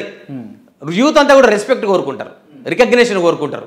నన్ను పోగానే పేరు పెట్టి పిలిచిండా, బాలయ్య అన్నడా, లేదా వేణు అన్నడా, సమ్ బాలు అన్న, ఇట్లా ఆ పేరును రిసీవ్ చేసుకుంటుండా లేదా, నన్ను పోగానే కూర్చోమని అంటుండా లేదా అని చూస్తున్నారు. కానీ రాజకీయ నాయకులు చాలామంది వాళ్ళ పరిచయాలను కూడా నిల్చొని పెట్టి మాట్లాడుతుంటారు. ఆ మనిషిని రిసీవ్ చేసుకోరు, గుర్తుపట్టరు. కానీ నేను నా ఫోన్లోనే 15,000 నెంబర్లు ఉన్నాయి. నేను రెగ్యులర్ వాళ్ళతో టచ్లో ఉంటా, రెగ్యులర్ మాట్లాడుతూ ఉంటా. ఏదైనా చిన్న పని మీద ఫోన్ చేస్తే ఓకే. కానీ గెలిచిన తర్వాత, ఇఫ్ ఇన్ కేసు గెలిచిన తర్వాత అదే రిలేషన్ కంటిన్యూ చేస్తారా? ఇంకెక్కువ అవుతుంది. ఎందుకు ఎక్కువ అవుతుంది ఉంటానంటే, ఒక సంఘ నాయకుడిగా, సంఘ బాధ్యుడిగా, సంఘ బాధ్యతగానే కొన్ని వేల మందితో ఉన్నా. వాళ్ళందరినీ దాదాపు ఎన్నో ఏళ్ళ నుంచి నేను టచ్లోనే ఉన్నా, ఎన్నో ఏళ్ళ నుంచి. ఇప్పుడు ఒక పదవి బాధ్యత వచ్చిందంటే డబుల్ త్రిబుల్ అవుతుంది. అంటే నేను చేంజ్ చేయడానికి వస్తున్నా, మార్పు తీసుకురావడం. ఐ వాంట్ చేస్ వచ్చిందే సమాజాన్ని చేంజ్ చేయడం కోసమే, మార్పు తీసుకురావడానికి ప్రయత్నించండి. మళ్ళీ నేను మారడానికి వచ్చాను ఎందుకండి ఇంకా. సరే అన్న, నేను ఇంటర్వ్యూ మొదట్లో మీరు ఒక అంశం చెప్పారు, కొంతమంది ఎమ్మెల్యేలను నేను ఫైర్ అవే చేసి సీట్లు ఇప్పించుకున్నా, గెలిపించుకున్నా అని చెప్పారు. నిజమేనా ఇది? 100% రైట్. ఓకే. అంటే ఎమ్మెల్యేగా నిలబడేటానికి మీరు సహాయం చేశారు, పరోక్షంగానో ప్రత్యక్షంగానో. మరి మీరే ఎమ్మెల్యే కావచ్చు కదా, ఎందుకు సహాయాలు చేసుడు? ఎమ్మెల్సీ ఎందుకు? నేను ఒక పట్టభద్రుడిని, మేధావు, తెలివివంతుణ్ణి, జ్ఞానవంతుణ్ణి, చదువు పట్ల ఆకర్షణ పొందినవాడిని, చదువు అంటే ఏందో తెలిసిన వాడిని. మొదటి తరం మా ఇంట్లో మా అమ్మ నాన్న వాళ్ళతో కూడా చదువుకోలే, మా అక్కలు మా బావలు అంతా కూడా అట్లట్లే చదువుకున్నారు. ఆ చదువులో నేను ఫస్ట్ తరం ఒక మారుమూల ప్రాంతం. అక్కడ నుంచి మేమేమి రావాలన్నా కరీంనగర్ రావాలి ఆ ప్రాంతం నుంచి. అప్పుడు డిగ్రీలు కానీ దేనికి కానీ ఆ కష్టం ఏందో తెలిసినండి. డబ్బు లేకుండా ఇక్కడ ఒక ట్యూషన్లు అదో ఇది అంటే ఇంత చిన్న వ్యాపారం చేసి చదువుకున్నా, ట్యూషన్లు అవి చెప్పి. ఆ కష్టాన్ని తెలిసినాడు కాబట్టి ఆ పట్టభద్రులకు ఇంకా న్యాయం జరుగుతలేదు. వీళ్ళ గురించి అసలు ఎవరు కూడా శాసన మండలిలో కానీ శాసనసభలో పట్టించుకోవట్లేదు. ఉద్యోగస్తుల గురించి కానీ ఉపాధ్యాయ ఎమ్మెల్సీలు ఉంటారు, ఉపాధ్యాయ ఎమ్మెల్సీల గురించి పట్టించుకోడు. ఒక పట్టభద్రుల ఎమ్మెల్సీ ఉంటాడు, నిరుద్యోగుల గురించి పట్టించుకోడు. చదువుకున్న వాళ్ళ గురించి ఎక్కడెక్కడ కౌన్సిలింగ్ చేయాలి, ఎక్కడెక్కడ వీళ్ళకి రిసోర్స్ సెంటర్స్ పెట్టాలి, ఏ మండల కేంద్రంలో ఏం జరుగుతుంది, ఎంతమంది ఉన్నారో డాటా లేదండి ఇప్పటికీ. They don't have any data. ఒక అప్లై చేసినప్పుడు 4 లక్షల మంది అప్లై చేశారు అంటారు, కానీ ఆ పట్టభద్రులు గెలిచినాక ఆ 4 లక్షల డాటా ఉండదు. కనీసం విషయం చెప్పారు వీళ్ళు పండగకో దేనికో దానికో. అక్కడక్కడ మీటింగ్లు పెట్టిన దాఖలాలు లేవండి. గతంలో ఉన్న ఎమ్మెల్సీ చాలామంది పేర్లు లెక్కర్లు మనకు. ఎన్ని మండలాలు తిరిగినండి? నేను చెప్తున్నా 271 మండలాలని నేను తిరిగిన యాజ్ ఏ ప్రెసిడెంట్గా, యాజ్ ఏ సెక్రటరీ నేను తిరిగిన. ఎవరు తిరిగినండి ఇలా? కాబట్టే అక్కడెక్కడ ఆ రంగంలో ఏ రంగంలో వీకున్నారు. ఇలా వనరులన్నీ దోసుకపోతున్నారు. ఇలా ఫర్ ఎగ్జాంపుల్ కౌరం భీం ఉన్నది, ఇలా ఆదిలాబాద్ ఉన్నది, నారాయణఖేడ్ ఉన్నది, ఇటు రాయకోడ్ ఉన్నది, ఇలా జైరాబాద్ ఉన్నది, సదాశివపేట ఉన్నది, ఇట్లా మహాముత్తారం ఉన్నది. అక్కడక్కడ వనరులు ఉంటాయి, కొన్ని వనరులు ఉంటాయి. అవి ఆ కేంద్రంలో అక్కడున్న విద్యార్థులు, అక్కడున్న యూత్, అక్కడున్న యువత వాళ్ళు ఎస్టాబ్లిష్ చేసుకొని అక్కడక్కడ ఉద్యోగస్తులు అయితే అక్కడున్న రిసోర్స్ పర్సన్స్ ఎవరైతే ఉన్నారో పర్ఫెక్ట్గా వాళ్ళ కుటుంబాలు కానీ వాళ్ళ వ్యవస్థ కానీ బాగుపడుతుంది. ఎవరు వచ్చి తనకపోతున్నారండి ఢిల్లీ నుంచో, మద్రాసు నుంచో, ముంబై నుంచో? అది కాదు అని చెప్తున్నా. నీ నేచర్ను నువ్వు కాపాడుకో, నీ వనరులు నువ్వు కాపాడుకో, నీ వనరుల ద్వారా నువ్వు కేంద్రీకృతంగా, నీ వనరుల ద్వారా నువ్వు ఉద్యోగాలు ఇవ్వు అనేదే నా పాయింట్. అందుకే నేను అట్లాంటి వాళ్ళందరినీ కూడా అక్కడ అది చేయడం వల్ల ఏమైందంటే వాళ్ళు చెడు వాసనలకు కూడా అలవాటు పడరు. ఇలా చూస్తాను పల్లెటూరులో అక్కడిక్కడ మీరు చూస్తారు చెడు వ్యసనాలకు అలవాటు పడుతున్నారని, లిక్కర్ దేనికో దానికో డ్రగ్స్కో. అట్లాంటివి వెళ్ళకూడదు, అట్లాంటివి జరగకూడదు. ఇలా మనం చూస్తా ఉన్నాం అక్కడక్కడ వీడిని వాడు చంపిండు, వీడు చంపిండు అని. అట్లాంటివి కూడా మనం రూపుమాపాలి అంటే మండల కేంద్రాల్లో, గ్రామీణ ప్రాంతాల్లో, గూడాలలో, తండాలలో మంచి నైతిక విలువలను పెంపొందించే విధంగా సోర్స్ ఉంది నాకు. ప్రతి మండలంలో బడి ఉన్నది, ప్రతి మండలంలో బడి ఉన్నది. నా బళ్ళు కూడా అందరు సపోర్ట్ చేస్తారు. అక్కడ కేంద్రాలుగా నిర్మించి ఒక జ్ఞాన కేంద్రాలుగా తయారు చేసి అవసరమైతే అక్కడ లైబ్రరీలు, పొద్దున సాయంత్రం మా రిసోర్స్ పర్సన్స్ ద్వారా కోచింగ్స్, ఇలా పోలీస్ ట్రైనింగ్ కూడా, పోలీస్ డిపార్ట్మెంట్ ఎగ్జామ్స్ ఉన్నాయి, ఇలా నేవీ ఉన్నాయి, ఇలా మిలిటరీ ఉన్నాయి. వాళ్ళందరికీ పాపం ఆ క్షేత్రస్థాయిలో అక్కడ ఉండి పని చేసుకొని చదువుకుంటూ ఉద్యోగం సంపాదించాలి. నేను కూడా పని చేసుకుంటూ చదువుకున్నా, కానీ వాళ్ళు పని చేసుకుంటూ చదువుకుంటూ ఉద్యోగం సంపాదించాలి. ఆ ఉద్యోగం వాళ్ళకు ఉద్యోగం రావాలి అంటే వాళ్ళు ఖచ్చితంగా అక్కడ చదువుకోవాలి. ఓకే, అట్లా కొంతమంది వాళ్ళు ఎస్టాబ్లిష్ చేసుకోవాలి. స్వయం కృషి, స్వయం ఉపాధి. సేమ్ టైం ఉద్యోగం కోసం కొట్లాడు కాదని చెప్తున్నా, ఉద్యోగాన్ని ఇచ్చే మనిషి కావాలని కోరుకుంటున్నా, ఉద్యోగాలు ఇచ్చే మనిషి కావాలని కోరుకుంటున్నా. అది జరిగి తీరుతుంది, అది ఖచ్చితంగా ఎస్టాబ్లిష్ చేస్తా. ఓకే, ఎందుకంటే నాకు ప్రతి మండలంలో బడినది, రిసోర్స్ సెంటర్స్ ఉన్నది, రిసోర్స్ పర్సన్స్ ఉన్నారు, కరస్పాండెంట్స్ ఉన్నారు. మేము అన్నదమ్ములకు కలిసి ఉంటాం, అక్కజల్లకు కలిసి ఉంటాం. వాళ్ళందరితో చాలా మమేకమై ఉన్నా. ఒక ఫ్యామిలీ అటాచ్మెంట్, ట్రస్ట్ మా ఫ్యామిలీ, విద్యా కులం, చదువు చెప్పే కులంగా అటాచ్మెంట్ అయి ఉన్నా. వాళ్ళంతా కూడా నాతోని అన్న అంటారు, నేను అన్న అంట. చిన్న అయినా పెద్ద అయినా అన్న అన్న అని పిలుచుకుంటాం. ఒక కుటుంబ సమేతం ఉన్నది, ఒక్కరి మధ్యలో ఒకరికి మంచి స్పష్టత ఉన్నది. వాళ్ళందరూ నా గెలుపు కోసం చూస్తున్నారు. వాళ్ళు కూడా they want to change something. Support చేస్తారు వాళ్ళందరూ 200%. ఎన్ని ఫోన్లు పోయినా మేము శేఖరణకి అంటున్నారు. నా కొరకు ఎన్ని మీటింగ్లు పెట్టిరండి, 100 మీటింగ్లు పెట్టారు. ఇలా చూస్తుంటే ఇలా సైన్యంలా తిరుగుతున్నారు. అంటే ఇంతగానం నమ్మి ఇంతగానం బిలీవ్ చేస్తున్న వాళ్ళు ఉన్నారు కదా, వాళ్ళకి ఏం చేస్తారు మీరు? యాదగిరి శేఖరరావు ఏం చేస్తాడు అని అంటే, అది ఇన్నేళ్ళ నుంచి చేసిన ఫైర్ కావాలంటే ఎన్ఓసి, ఒక ఆర్టీ కావచ్చు, ఒక రైట్ టు ఇన్ఫర్మేషన్ కావచ్చు, రైట్ టు ఎడ్యుకేషన్ కావచ్చు, ఒక ప్రీ ప్రైమరీ పర్మిషన్స్ లేకుండా 2016 ముందు అప్పుడు పెద్దలు డిప్యూటీ సీఎం కడియం శ్రీహర్ గారు, అప్పుడు రంజీవ్ ఆచార్య గారు కూర్చోండి చాలా స్కూల్స్కు 800 స్కూల్స్కు పర్మిషన్స్ ఇబ్బంది ఉండే, అవన్నీ ఇప్పించడం. ప్రీ ప్రైమరీ పర్మిషన్ ఒక్కటే నోటీస్ మీద 8000 స్కూల్స్కు జస్ట్ సింపుల్ డాక్యుమెంట్ మీద చేసేసినాం. ఇలా 5 సంవత్సరాల నుంచి 10 సంవత్సరాల ఇది చేసినాం. ఇలా ప్రైవేట్ టీచర్స్కు వాస్తవంగా సన్మానం లేకుండే. సెప్టెంబర్ 5th రోజు గురు పూజ వచ్చిన సందర్భంగా వాళ్ళందరికీ కూడా గవర్నమెంట్ టీచర్స్తో సహా ఇలా రాష్ట్రం అంతా కూడా సన్మానం చేస్తున్నారు. సెప్టెంబర్ 5th రోజు ప్రైవేట్ టీచర్స్ కూడా గుర్తింపు తీసుకొచ్చిన. ఇలా ప్రైవేట్ టీచర్స్కి అందరికీ కూడా హెల్త్ కార్డు గురించి కొట్లాడుతున్నా, హెల్త్ ఇన్సూరెన్స్ గురించి కొట్లాడుతున్నా. వాళ్ళకి తెలిసి ఇలా ఒక చట్టం కావాలంటున్నా, సంరక్షణ చట్టం కావాలంటున్నా ప్రైవేట్ టీచర్స్ అందరికీ కూడా. ఆ సంరక్షణ చట్టం కూడా తీసుకురావడం ప్రయత్నిస్తాం. రిటైర్మెంట్ అయినాక ఎంతో కొంత గ్రాటిట్యూడ్ ఇలా ఒక కార్మికుడు చనిపోతే అంటే 7 లక్షలు ఇస్తున్నారు, ఒక న్యాయవాది చనిపోతే ఒక 5 లక్షలు ఇస్తారు, ఒక రైతు చనిపోతే 5 లక్షలు. వాళ్ళందరూ చట్టాలు ఉన్నాయి కానీ మాకు చట్టం లేదు. చట్టం ఉంది కానీ అలా మనం విలీనం చేయాలి. ఇలా చాలామంది ప్రభుత్వ ఉద్యోగులకు కూడా హెల్త్ కార్డు లేవు.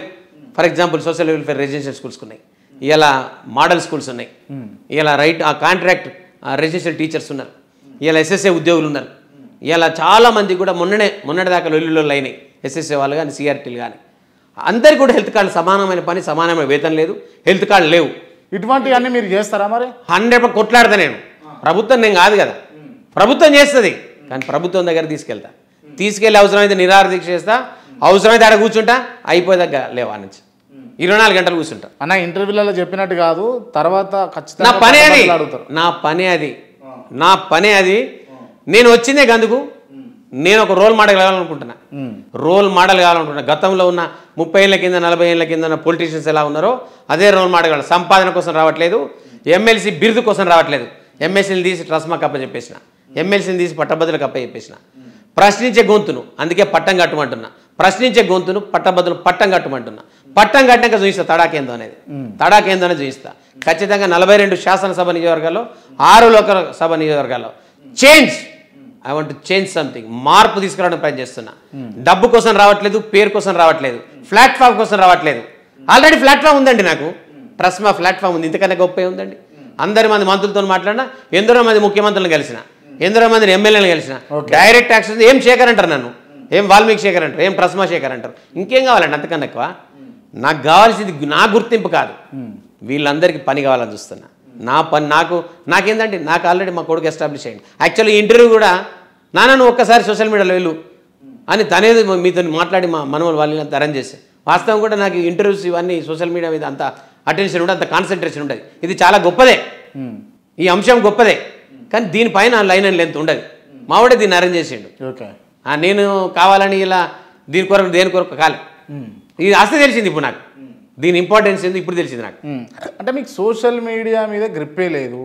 ఇవాళ రేపు ఖచ్చితంగా రాజకీయ నాయకులు అంటే సోషల్ మీడియాని ఎస్టాబ్లిష్ చేసుకోవడం, సోషల్ మీడియాలో కనబడడం, ఇంతవరకు మీది అంటే పబ్లిక్లో కనబడి ఉండొచ్చు కాక మేము కాదనలేం, కానీ సోషల్ మీడియాలో మీకు సపరేట్ ఫాలోవర్షిప్ ఉన్నది, వ్యూవర్షిప్ ఉన్నది అని నేను అనుకోవట్లేదు.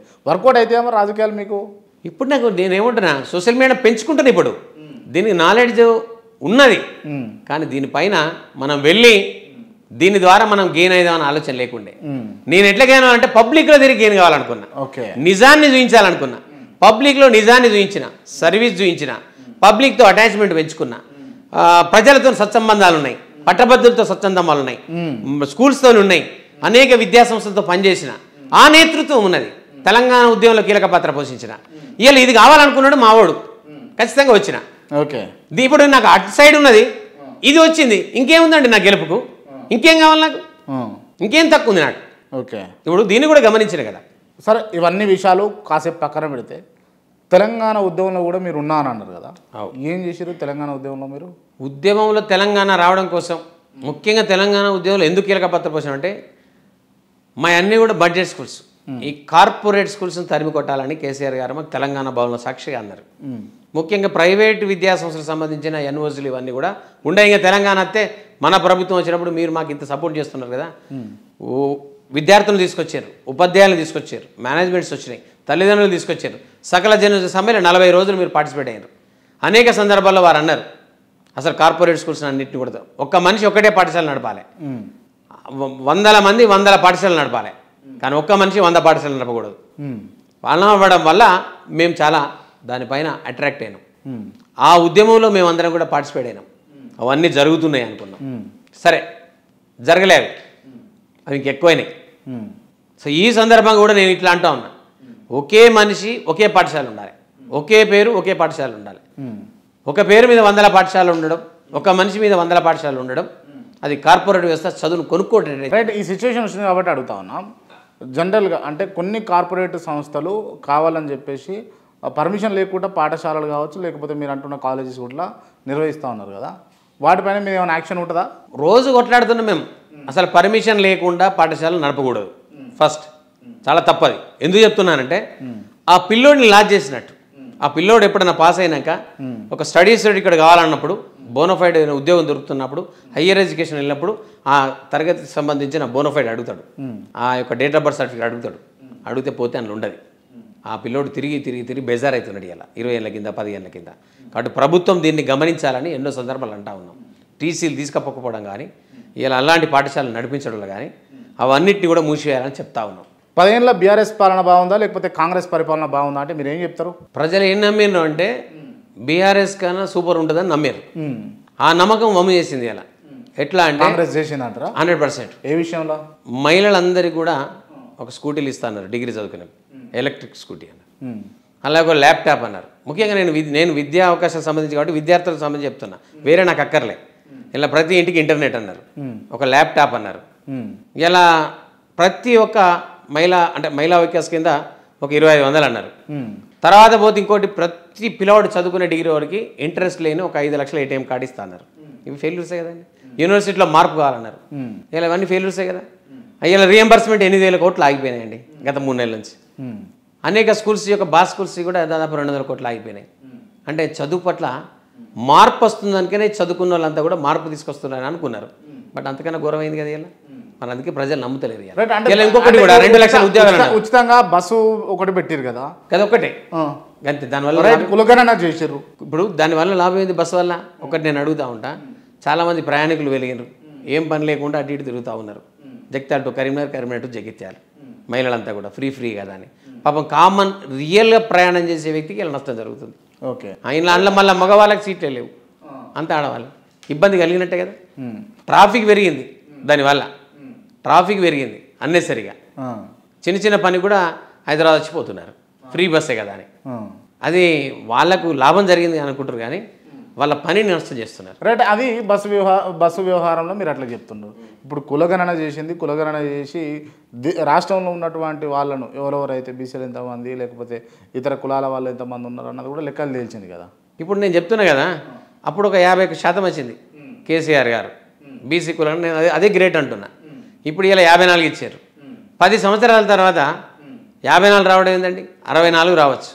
ఇక్కడ 16 లక్షల మంది డోర్ లాక్ అంటున్నారు, ఇంకేదో అన్నారు, వాళ్ళు పోతే దొరకలేదు అన్నారు, వాళ్ళు ఇక్కడ లేరు అని చెప్తున్నారు. మరి వాళ్ళంతా ఎటు పోయినట్టు 16 లక్షల మంది? అంటే కులగణన బోగస్ అంటారా? 100% అన్నట్టే కదా, అంటే ప్రూవ్ చేయనట్టే కదా అది. ఇప్పుడు అప్పుడున్న ప్రభుత్వం కరెక్ట్ ఇచ్చింది 51. ఇలా బీసీలకు నష్టం జరుగుతుంది. రోజు నిన్న ఒక సభ పెట్టారు కదా పెద్దలు, నిన్న చాలామంది పెట్టారు కదా, నష్టం జరుగుతుంది మా కులంకరణ కరెక్ట్గా చేయండి అని నాయకులు పెట్టారు కదా. మరి పెట్టినప్పుడు తప్పు ఉన్నట్టే కదా. అంటే సంఘ నాయకులు దానిపైన దీన్ని అంటే కులగణను మీరు వ్యతిరేకిస్తురా? కాంగ్రెస్ ప్రభుత్వం నిర్వహించిన దాన్ని నేను గణనను వ్యతిరేకిస్తలేను, వాళ్ళు చేసిన గణ తప్పు అంటారు. గణాంకాలు తప్పు అంటారు. గణాంకాలు తప్పు. గణన చేయాలి కంపల్సరీ, వాళ్ళు సపోర్ట్ చేయాలి. వాళ్ళ లొల్లిని స్వీకరిస్తున్నా 100% అది. ఎందుకంటే కామన్ పర్సన్ నేను, నాకు అన్ని కులాలు అన్ని మతాలు సమానం. నేను ఏ కులాన్ని కూడా ఏ మతాన్ని కూడా ఇది ఎందుకు చెప్తున్నావు కదా, నాకేం అవసరం, నాకు అక్కర్లే కదా. అందరితో కలిసి పని చేస్తాను నేను, ఎవరి లొల్లి వాళ్ళకు ఉంటుంది. కలిసి పని చేసేవానికి కలిసి చదువుకున్నా, తరగతి గదిలో చదువుకున్నప్పుడు అన్ని కులాలు అన్ని మతాలతో చదువుకున్నా, అందరితో మమేకమైన. ఇలా నా పాఠశాల కూడా అంతే కదా. నా దగ్గర ఉన్న టీచర్లు కానీ, నా దగ్గర ఉన్న వ్యవస్థ కానీ, నా దగ్గర చదువుకునే పిల్లలంతా కూడా అందరూ ఉన్నారు. అందులో గడప వరకే ఉంటుందండి ఏదైనా. గడప దాటిందంటే అందరం కామనే కదా. కామన్ పర్సన్కు అవన్నీ ఉంటాయి. కాబట్టి వాళ్ళు చేసేది 100% కరెక్ట్.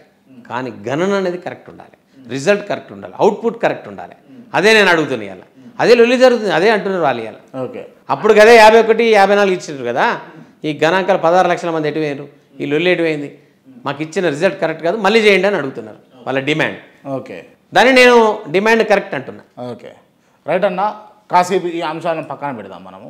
ఇప్పుడు మీరు నిజంగా ఒకవేళ మీరు కంటెస్ట్ చేసారు, లేకపోతే బీఆర్ఎస్ పార్టీ మీకు సపోర్ట్ చేసింది, లేకపోతే బీఆర్ఎస్ క్యాండిడేట్గానే మిమ్మల్ని ప్రకటించుకుంది అనుకుందాం. కాసేపు గెలిచిన తర్వాత శేఖర్ రావు, గెలవక ముందు శేఖర్ రావు ఒక తిరిగినే ఉంటాడా, మారుతాడు? ఇంకా బాధ్యత పెరుగుతుంది, మార్పు అనేది ఉండదు.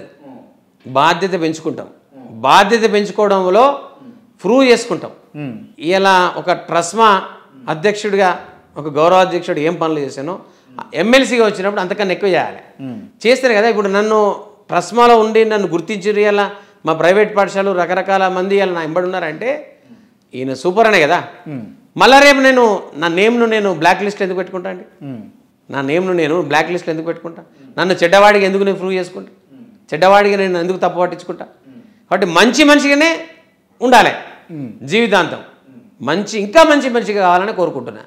మళ్ళీ ఎందుకు మారుతాడు? ఇంకా ఆ క్వశ్చన్ మీరు ఎందుకు అడుగుతారు నాకు అర్థం కాలేదు. అంటే సర్వసాధారణంగా ఏం జరుగుతుందంటే రాజకీయ నాయకులు గెలవక ముందు ఒక లెక్క ఉంటారు, గెలిచిన తర్వాత ఒక లెక్క ఉంటారు. గవే లెక్కలు మీ కాడ కూడా వర్తిస్తాయని. నేను సంఘ నాయకుడిని, సంఘమే మన బలం, సంఘమే నా జీవనం ఉంటుంది. సంఘం ద్వారా పెరిగినోని, ఒక ప్రైవేట్ విద్యాసంస్థ నడుపుకుంటూ పెరిగినోని, అంటే మానవత్వం ఉన్నటువంటి ఒక ఎథిక్స్ ఉన్నోని. ఆ ఎథిక్స్ ద్వారా నాకు రిజల్ట్ వచ్చింది. మానవత్వం ఉంది కాబట్టి నాకు ఆ రిజల్ట్ వచ్చింది. అలాంటి వ్యక్తి, అలాంటి కోణంలో పెరిగినోని, ఒక మానవీయ కోణంలో పెరిగినోని, ఎదుటి మనిషిని నా సమస్య, ఎదుటి మనిషి యొక్క సమస్య నా సమస్యను స్వీకరించి పనిచేసినోని, ఎదుటి మనుషులు చాలామందిని పేర్లు పెట్టి పిలిచినోని, అట్లా పెరిగిన వాతావరణంలో ఉన్నోని మళ్ళీ ఎందుకు మార్పు వస్తుంది? రాజకీయం కాదు, నేను రాజకీయ నాయకుడిని కాదు, వాస్తవంగా ఒక సంఘ నాయకుడిని, ఒక ఇంటి పెద్దను, ఒక బడికి పెద్దను, ఒక పాఠశాల సంఘానికి పెద్దను, పాఠశాల సంఘంలో చాలామంది వ్యక్తులతో అనుభవం ఉన్నటువంటి వ్యక్తిని. అట్లా పెరిగినోడు ఇట్లా మారడు. కింద నుంచి కచ్చ పెరిగినోని కాదు, ఒక పొలిటికల్ బ్యాక్గ్రౌండ్తో పెరిగినోని కాదు. కాబట్టి మెట్టు ఎక్కిన. అందుకే నేను చాలామంది చెప్తాను, ఎదిగిన కొద్ది ఒదిగి ఉండాలని, ఎదిగిన కొద్ది ఒదిగి ఉండాలని చెప్తా ఉంటా. కాబట్టి మనం ఎంత ఎత్తు ఎదిగినా ఏం చేసినా ఢిల్లీకి రాజని తల్లికి కొడుకే. కాబట్టి నా భూమికి నేను కొడుకునే. ఈ యొక్క అంటే సంఘంలో ఇట్లా పెరిగిన కాబట్టి అలాంటి వాల్యూస్ ఉన్నాయి, అలాంటి మోరల్స్ ఉన్నాయి, అలాంటి ఎథిక్స్ ఉన్నాయి. కాబట్టి అట్లా పెరిగినోని మళ్ళీ ఎందుకు మార్పు వస్తుంది? వీళ్ళ లోపల మార్పు తీసుకొని ప్రయత్నం చేస్తున్నా. ఓకే, రాజకీయ నాయకుల లోపల మార్పు రావాలి. రైట్. ఓకే, ఇప్పుడు పట్టభద్రులు కావచ్చు, లేకపోతే నిరుద్యోగులు కావచ్చు, లేకపోతే ఉద్యోగులు కావచ్చు, టీచర్స్ కావచ్చు, ఎందుకు యాదగిరి శేఖరరావు కోటేయాలి? అంటే మీరు ఇప్పటిదాకా చెప్పాం కదా సార్, చాలామందికి ఇప్పటిదాకా నేను ఏంటంటే ప్రూవ్ చేశా, ఎన్నో పనులు చేశా. టీచర్లకు, ప్రభుత్వ టీచర్లకు, ప్రైవేట్ వైద్య రంగంలో కరోనా సమయంలో 200 మంది డాక్టర్లు పెట్టినా అండి. ఆన్లైన్ హరీష్ అన్నతో పెద్దలు, అప్పుడు ఆరోగ్య శాఖ మంత్రి ఉంది, వారితో ఇనాగ్రేషన్ చేయించిన ఆ డాక్టర్ ఆన్లైన్లో 200 మందికి, కొన్ని 10,000 మంది టీచర్లకు హెల్ప్ లైన్ పెట్టిన. మీరు చూడండి, ఫేస్బుక్లో ఉన్నది, అన్నిట్లో ఉన్నది, యూట్యూబ్ ఛానల్లో కూడా ఉన్నది, అన్న రిలీజ్ ఇనాగ్రేషన్ చేసినట్టు. అట్లా చేసి వాళ్ళందరికీ కూడా సర్వీస్ ఇచ్చిన, అక్కడక్కడ మందులు కూడా పంపించిన, మెడిసిన్స్ కూడా ఫ్రీ ఇప్పించిన, ఫ్రీ సర్వీస్ చేసిన. చాలామందిని కరోనా నుంచి బారి నుంచి బయటపడగొట్టించిన. సరే, కొద్దిమంది కూడా చనిపోయారు, అట్లాంటి వాళ్ళ ఇళ్ళల్లో కూడా పోయి కలిసిన వచ్చినాం. కాబట్టి ఆ మానవత్వం ఉన్నది, అట్లా సర్వీస్ చేసిన కరోనా కాలంలో కూడా. కరోనాని కూడా భయపడలే. నేను చెప్పాను కదా, కరోనా వచ్చి కూడా నేను మెడికవర్ హాస్పిటల్లో జాయిన్ అయి ఉన్నా కొన్ని రోజులు, దాన్ని కూడా ఓవర్కమ్ చేసిన. అట్లా అందుకే నా నమ్మకం, ఖచ్చితంగా నన్ను ఉపాధ్యాయులు, నా మేనేజ్మెంట్స్, నా పేరెంట్స్, నా స్టూడెంట్స్ సర్వీస్ ఓరియంటెడ్. నాది వ్యాపారశాల కాదు, నాది సర్వీస్ ఓరియంటెడ్ స్కూల్, మానవత్వం ఉన్నట్టు స్కూల్. నా పాఠశాల అంతా కూడా బిలో పావర్టీ లైన్, బడుగు బలహీన వర్గాలకు సంబంధించిన పిల్లల్ని పై చదువులకు, అంటే ఒక కార్పొరేట్ పాఠశాలలో ఎలాంటి చదువునైతే ఇస్తారో అంతకన్నా గొప్ప చదువుని ఇస్తున్నాను నా పాఠశాలలో. నిజమా? 100%. అన్ని నేనాయన, అన్ని ఫెసిలిటీస్ ఉన్నాయి. డిజిటల్ వ్యవస్థ ఉన్నది, టీచర్ చదువు చెప్తాడు, అన్ని రకాల ఆన్లైన్ ఎడ్యుకేషన్ ఉన్నది. రైట్. నేను ఒక విషయం విన్నా, అంటే మీ దగ్గర చదువుకున్నటువంటి వ్యక్తులను మీరు రిఫర్ చేస్తూ హైదరాబాద్లో ఉద్యోగ అవకాశాలు కూడా కల్పిస్తారు అని చెప్పేసి, నిజమేనా? 100%. నా దగ్గర చదివిన పిల్లలు చాలామంది, 100 మందికి నేను హైదరాబాద్ సంబంధించింది, త్రోడ్ది తెలంగాణలో కూడా ఎక్కడికి వాడు మహబూబ్నగర్ ప్రాంతంకి వెళ్ళని, ఖమ్మం ప్రాంతంకి వెళ్ళని, ఆదిలాబాద్ ప్రాంతంకి వెళ్ళని, షిఫ్ట్ అయినప్పుడు అలా పలానా ప్రైవేట్ పాఠశాలలో, పలానా కంపెనీలో అక్కడ ఇన్ఫ్లుయెన్స్ చేయించి పలానా ఆయన షిఫ్ట్ అయ్యిండు, కొంత ఉద్యోగం అవసరం ఉన్నది, వాళ్ళ కుటుంబానికి, వాళ్ళ కుటుంబం, వాళ్ళ ఇల్లు గడవాలంటే ఎంతో కొంత సంపాదన కావాలి. సర్కిల్ ఉన్నదా మీకు? త్రోడ్ది తెలంగాణ, భారతదేశం ఉంటున్నది నాకు. అన్ని రాష్ట్రాల మా యూనియన్ ఉన్నది, అన్ని రాష్ట్రాల్లో కూడా దాదాపు నేను 25-26 రాష్ట్రాలు తిరిగిన. బాంబే వెళ్ళినా, ఢిల్లీ వెళ్ళినా, గోవా వెళ్ళినా, కర్ణాటక వెళ్ళినా, మద్రాసు వెళ్ళినా. చాలా సందర్భాల్లో మా నేషనల్ ప్రెసిడెంట్ కూడా పిలిచిన, కుల్భూషణ్ శర్మని, ఆయన వస్తాడు, మా కరీంనగర్ కూడా వచ్చిండు. అనేక రాష్ట్రాలతో సంబంధాలు ఉన్నటువంటి వ్యక్తిని. ఈవెన్ నాట్ ఓన్లీ, ఈవెన్ యూఎస్ఏలో కూడా సంబంధాలు ఉన్నాయి, ఆస్ట్రేలియాలో కూడా ఉన్నాయి, న్యూజిలాండ్లో కూడా ఉన్నాయి. ఇలా చాలా దేశాల్లో ఉన్న మా ఓల్డ్ స్టూడెంట్స్ కావచ్చు, డిఫరెంట్ స్కూల్ స్టూడెంట్స్ కూడా కావచ్చు. ఇప్పుడు నాకు కరెస్పాండెంట్ పరిచయం ఉంటాడు, అన్న మా వాడు మళ్ళీ ఆస్ట్రేలియా పలానా కెనడా ఉంటాడు, నెంబర్ ఇస్తాడు, నేను మాట్లాడిస్తాను. నాకు నెంబర్ ఉంటే ఫోన్ నెంబర్, నేను డైరెక్ట్ మాట్లాడతాను. సో అండ్ సో శేఖర్రావు పలానా ఆయన ఫ్రెండ్ను మీకు ఫోన్ చేయమన్నాడు అంటే, ఎస్ సార్ చెప్పండి అంటాడు, రిసీవ్ చేసుకుంటాడు. గుడ్. అక్కడ ఏదైనా ప్రాబ్లం ఉంటే కూడా సాల్వ్ చేస్తాను. టెక్నికల్ ప్రాబ్లం ఉంటాయి, లా పాయింట్. పెద్ద ఇన్ఫ్లుయెన్స్ ఉన్నది మీకు అయితే? 100%. 100 మందితో పరిచయాలు ఉన్నాయి, హాస్పిటల్స్తో పరిచయాలు ఉన్నాయి, ఇండస్ట్రీస్తో పరిచయాలు ఉన్నాయి, ముఖ్యంగా జూనియర్ కాలేజీలతో పరిచయాలు ఉన్నాయి, ఇంజనీరింగ్ కాలేజీలతో పరిచయాలు, మెడికల్ కాలేజీలతో పరిచయాలు ఉన్నాయి. అందరూ కూడా నాకు ఫోన్లు చేస్తారు, అన్న పలానా ప్రాబ్లం ఉన్నది. ఐఏఎస్లు పరిచయాలు ఉన్నాయి, ఐపీఎస్లు పరిచయాలు ఉన్నాయి. వాళ్ళందరితో కూడా వినమ్రతతో ఉంటా, చాలా చక్కగా వెళ్ళి మాట్లాడుతుంటా. స్పష్టమైన బాడీ లాంగ్వేజ్ ఉంటుంది. వాళ్ళు కూర్చోమనేదే కూర్చోను. చాలామంది పోయి చీటు కూర్చుకొని కూర్చుంటారు.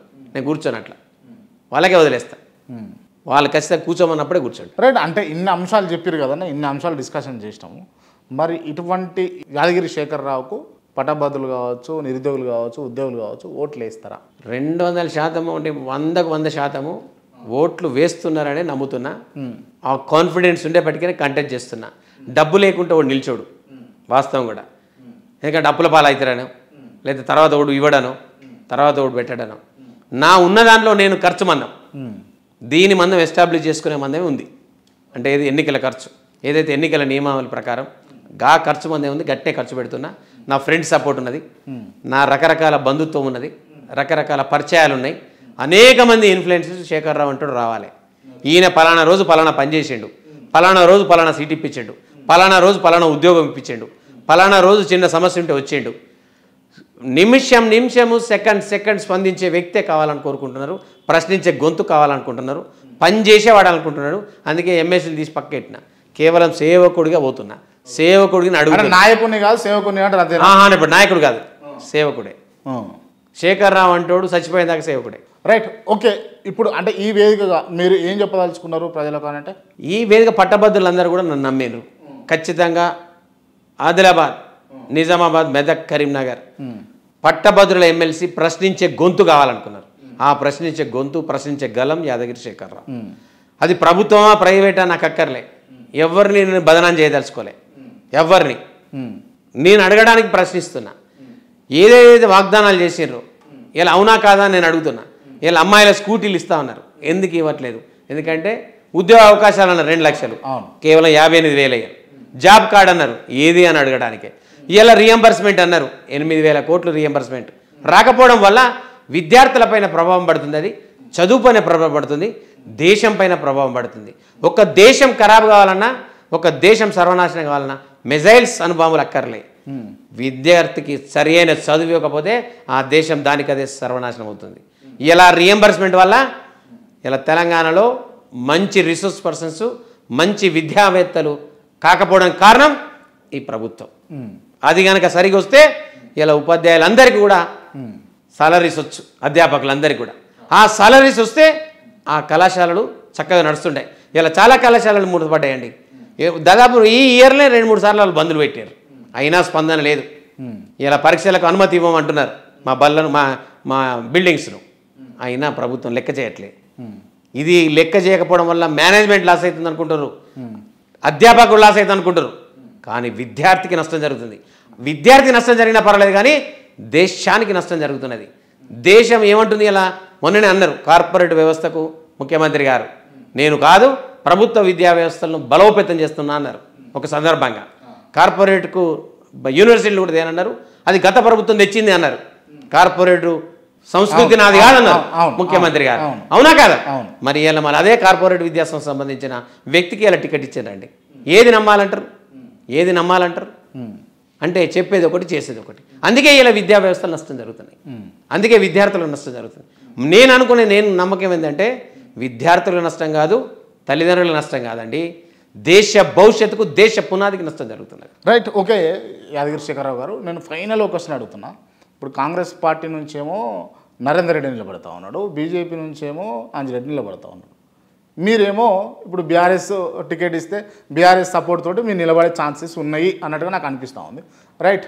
మీకు వాళ్ళకి పోటీని ఏ విధంగా చూడొచ్చు అని అంటే, నేను చెప్పిన కదా, కార్పొరేట్ మ్యాన్కు కామన్ మ్యాన్కు పోటీ, పేదోడికి ధనవంతుడికి పోటీ, సంస్కారం, సంస్కృతి, ఆచార వ్యవహారం, వ్యాపార సంస్థగా అన్నటువంటి వ్యక్తికి, వ్యాపారస్తునికి పోటీ. ఓకే. ఈ పోటీలు ఎవరు గెలుస్తారు? 100% సంస్కారం, సంస్కృతి, 24 గంటలు ఫోన్ ఎత్తటోడు, 24 గంటలు సర్వీస్ చేసేటోడు, సమస్య నాదే అనుకొని ముందు ఉండేటోడు, సమస్య ఉన్నది అని ఇంటి ముంగటి పోయేటోడు, ఎప్పుడు చూసినా అరుగు మీద కూర్చుంటాడు, రోడ్డు మీద ఉంటాడు, గెలుస్తాడండి. నేను ఏసీ రూమ్లలో ఎక్కువ ఉండి పిఆర్ఓలను పెట్టి లేడిపోని వెళ్ళగొట్టాను కాదు, అరుగు మీద కూర్చుంటాను 6 గంటలకే, మళ్ళీ రాత్రి 12 గంటలకి ఇంటి కింద రూమ్లో కూర్చుంటాను.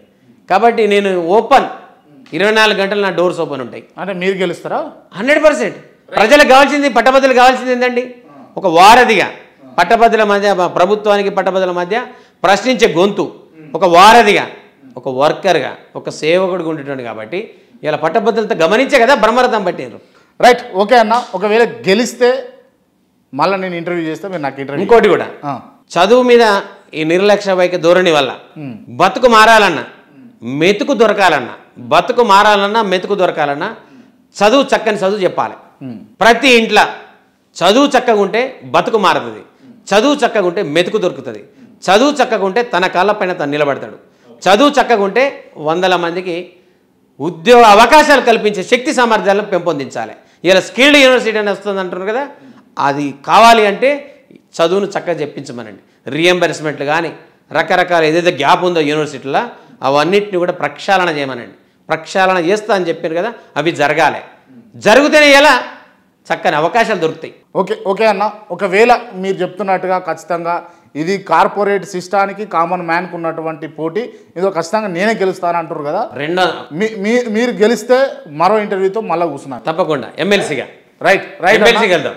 ఓకే అన్న, wish you all the best అన్న. థ్యాంక్ యూ అన్న. Thank you so much. Right, ఈ ఇంటర్వ్యూ క్లోజ్ చేసే ముందు నేను కొంతమంది పేర్లు చెప్తా, వాళ్ళకి సంబంధించి ఓన్లీ 1 word ఆన్సర్ చెప్పాలి మీరు. రైట్, ముందుగా తెలంగాణ తొలి ముఖ్యమంత్రి KCR legend. KT Rama Rao intelligent. Harish Rao intellectual.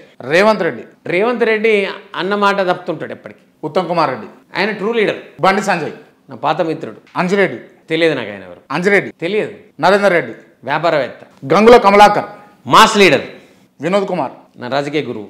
Ravinder Singh మిత్రుడు. యాదగిరి శేఖర్ రావు ప్రశ్నించే గొంతుక. Kranti great journalist. Thank you అన్న, థ్యాంక్ యూ సో మచ్.